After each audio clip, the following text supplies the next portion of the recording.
राजस्थान ग्रामीण आजीविका विकास परिषद राजीविका और रूमा देवी फाउंडेशन के संयुक्त सहयोग से सोमवार को नागौर जिला मुख्यालय पर स्थित टाउन हॉल में रूमा देवी संघ महिला सशक्तिकरण संवाद कार्यक्रम जिला कलेक्टर अरुण पुरोहित व जिला प्रमुख भागीरथ चौधरी के आतिथ्य में हुआ। इस संवाद कार्यक्रम की अध्यक्षता राजीवा की ब्रांड एम्बेसडर व अंतर्राष्ट्रीय ख्याति प्राप्त समाजसेवी डॉक्टर रूमा देवी ने की। कार्यक्रम का मुख्य उद्देश्य जिले की महिलाओं को संगठित कर उद्यमशीलता के प्रति प्रोत्साहित करना, उनके सामने आने वाली चुनौतियों पर चर्चा करना और आत्मनिर्भरता की दिशा में उन्हें नए अवसरों से जोड़ना था। डॉक्टर रूमा देवी ने संवाद के दौरान कहा कि नागौर का बंदेज व दरी उद्योग विश्वव्यापी पहचान बनेगा। महिलाएं यदि एक दूसरे को सम्मान और सहयोग करें तो समाज की दिशा बदल सकती है। हमें एक दूसरे को आगे बढ़ाने का संकल्प लेना होगा। रूमा देवी ने समाज में अनेक रूमा देवी तैयार होने का संकल्प दिलाया। रूमा देवी ने संवाद के लिए जिले की 800 से अधिक स्वयं सहायता समूहों से जुड़ी महिलाएं शामिल हुई, जिनके साथ रूमा देवी ने मार्केटिंग व ब्रांडिंग पर वार्ता की। जिला कलेक्टर अरुण कुमार पुरोहित ने सुझाया कि महिला शक्ति सुदृढ़ हो और आपसी सहयोग से आगे बढ़े, आत्मनिर्भर बने। केंद्र व राज्य सरकार महिलाओं के उत्थान के लिए कल्याणकारी योजनाओं को संचालित कर रही है। रूमा देवी की तरह जिले की बहनें भी आत्मनिर्भर बनकर सक्षम बने। फाउंडेशन की प्रवक्ता कविता कुमारी ने बताया कि संवाद के दौरान महिलाओं के बीच कई प्रेरणादायी कहानियां भी सामने आई, जिनके जीवन में राजीविका से जुड़ने के बाद सकारात्मक बदलाव आया है। जिनमें से एक मरुधर कंवर थी, जिनको घर से निकालने की भी स्वतंत्रता नहीं थी और आर्थिक स्थिति बेहद कमजोर थी। वर्तमान में मरुधर बैंक सखी के पद पर कार्यरत है। वह अपने साथ साथ 65 स्वयं सहायता समूहों को 2 करोड़ 70 लाख तक का ऋण वितरण करवा चुकी है। ऐसी ही एक प्रेरक कहानी सुमन शेखावत की सामने आई, जो 2019 से राजीविका के साथ जुड़ी तथा स्वयं के राजपूती परिधान व्यापार की शुरुआत की। आज सुमन ऑनलाइन व्यापार में भी काफी अच्छा कर रही है। इस दरमियान महिला समूह के उत्पादों की प्रदर्शनी का अवलोकन व सीधा संवाद सत्र का विशेष आयोजन हुआ, जिसमें मार्केटिंग ब्रांडिंग की दिक्कतों पर चर्चा हुई। कार्यक्रम में जिला कलेक्टर अरुण कुमार, जिला परिषद सीईओ अरविंद कुमार, जिला प्रमुख भागीरथ चौधरी, डीपीएम नागौर रंजीत चौधरी और राजीविका से नॉन फार्मा परियोजना प्रबंधक भंवर सिंह, परियोजना प्रबंधक देवेंद्र कुमार और यंग प्रोफेशनल प्रणव सिन्हा मौजूद रहे।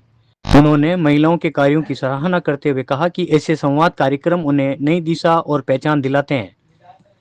इस अवसर पर महिलाओं ने रोजगार, उद्यमिता और सामाजिक जागरूकता से जुड़े मुद्दों पर खुलकर चर्चा की व साबित किया कि महिलाएं केवल घर परिवार तक सीमित नहीं बल्कि आर्थिक और सामाजिक परिवर्तन की मजबूत कड़ी बन चुकी हैं।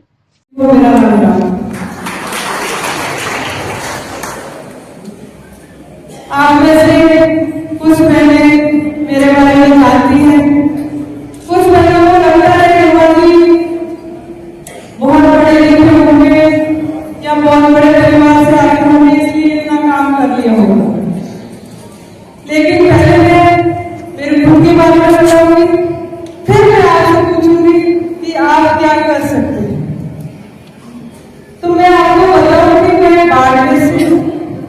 बाड़मेर एक छोटे से गांव अवसर में मेरा जन्म हुआ। मात्र 4 साल की थी तब मेरी माताजी का देहांत हो गया। उसके बाद में 8वीं में मेरा स्कूल छूट गया, ज्यादा पढ़ाई लिखाई नहीं हो पाई। पानी की बहुत दिक्कत थी, तो मेरे पास में बैलगाड़ी थी और पानी लाने का काम करती थी। घर के कामों की जिम्मेदारी, उसके बीच जब भी टाइम मिलता तो दादी के साथ में बैठ के कसीदाकारी का काम जरूर सीखती थी, क्योंकि पहले कसीदाकारी का काम हर घर में होता था। माँ अपने हाथों से कुछ ऐसा बना के अपनी बेटी को देती थी ताकि बेटी को ससुराल में माँ की याद आए तो वो अपनी सिंदूर खोल के माँ के हाथ की बनी हुई चीज को देख ही वो तसल्ली करती थी। आजकल तो फोन हो गए हैं तो याद आते ही सब फोन मिला लिया, बात हो गई, लेकिन पहले ऐसे नहीं होता था। तो इसी तरीके से मेरी दादी भी मेरी बुआ के लिए मेरे लिए कुछ बनाती तो मैं भी उनके साथ में बैठ के सीखती थी। 16 साल की उम्र में शादी हो गई। शादी के बाद भी घर की आर्थिक स्थिति ठीक नहीं थी, क्योंकि मेरी 8वीं में स्कूल छूट गई थी और मेरे हस्बैंड की 5वीं में। तो ऐसा कोई स्थायी रोजगार हमारे पास में था नहीं।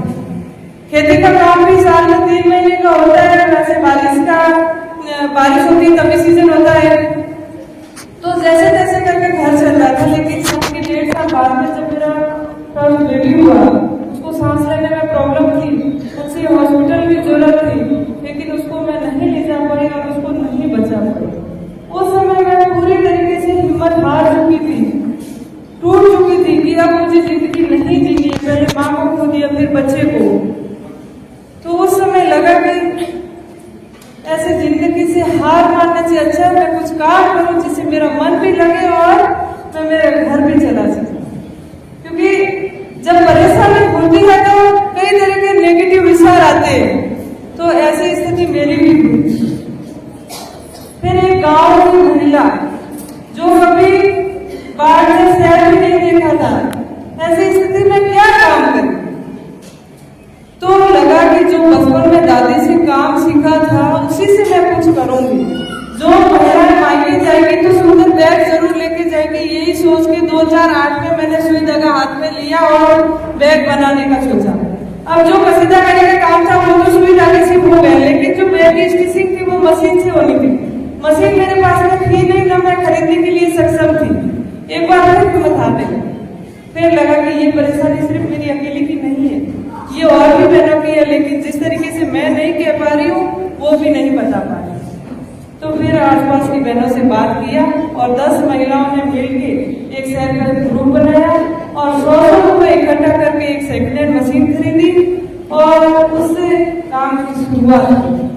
फिर भी इतना आसान नहीं था, क्योंकि अब हम 10 बहनों के लिए काम कहाँ से आएगा। तो फिर इधर उधर काम की तलाश शुरू की, एक एनजीओ से जुड़े। फिर किसी ने बोला कि आप एग्जीबिशन के लिए जो आप हैंडमेड प्रोडक्ट बना रहे हैं, वो जो एग्जीबिशन लगते हैं, मेले लगते हैं, वहाँ आपके प्रोडक्ट सेल होंगे। मैंने कहा मेले कहाँ लगते हैं, बाहर में तो कोई खरीदेगा नहीं। क्योंकि नहीं, जो मेट्रो सिटी है दिल्ली, बॉम्बे, बेंगलोर, ऐसी जगह पे जो हाथ के प्रोडक्ट बनते हैं उनके बड़े बड़े मेले लगते हैं, वहां पे आप जाइए।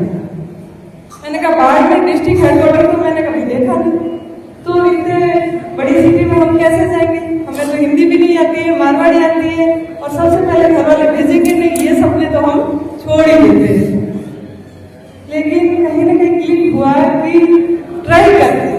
तो जैसे तैसे करके घर वालों को मनाया, कट्टे में सामान भरा, ट्रेन के लोकल डब्बे में बैठ के दिल्ली पहुंचे। पहला एग्जीबिशन मेरा 2010 में दिल्ली में रखीमारे कॉन्स्टिट्यूशन क्लब में था, और वहां पहुंचने के बाद में 3 दिन का एग्जीबिशन था, और ज्यादातर जो कस्टमर थी वो महिलाएं थी। वो देख के समझ गई कि ये गांव से आए, घबरा रहे। तो बड़े प्यार की बात कि आप गांव से आए, ये आपने इतने सुंदर प्रोडक्ट बनाई, या आपने हाथ से बनाई या मशीन से। तो मैंने कहा नहीं, ये हमारे हाथ का काम है। तो वो जो 3 दिन का प्रोग्राम था उसमें 10 से 15 हजार रुपए की सेल हो गई, और वहां से हमें हिम्मत मिल गई कि अब हमें पीछे मुड़ के नहीं देखना है, हमें इसमें नवाचार करना है।